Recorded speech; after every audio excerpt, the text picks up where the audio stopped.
بلوچستان کے شہر تربت میں نوجوان کاروباری شخصیت مظفر شان کی جانب سے کوالٹی سامانوں کا 360 شاپنگ آؤٹ لیٹ کا افتتاح کرایا گیا۔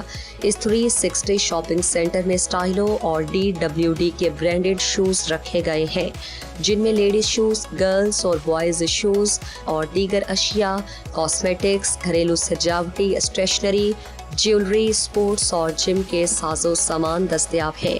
اور ہاں، دکان میں برانڈڈ کاسمیٹکس اشیاء میں لیڈورا اور آسکر بیوٹی شامل ہے۔ 360 شاپنگ سینٹر میں 5000 کے شاپنگ کے بعد خریدار کو مفت اور معیاری کھانا فراہم کیا جاتا ہے۔ تربت شہر میں پبلک لائبریری اور میر عیسیٰ قومی پارک یہ 360 آؤٹ لیٹ یعنی شاپنگ سینٹر مکران ڈویژن کا پہلا منفرد دکان ہے۔ آپ ایک بار آئیں، بار بار یہیں سے شاپنگ کرنے کو دل چاہے گا۔ مزید دلچسپ معلومات اور خبروں سے آگاہ ہونے کے لیے گدروشیا point Facebook page, Instagram, Twitter کو فالو اور یوٹیوب چینل کو سبسکرائب کریں۔ بیل آئیکن بٹن دبانا نہ بھولیں تاکہ مکران سمیت بلوچستان کی خبروں سے جڑے رہیں۔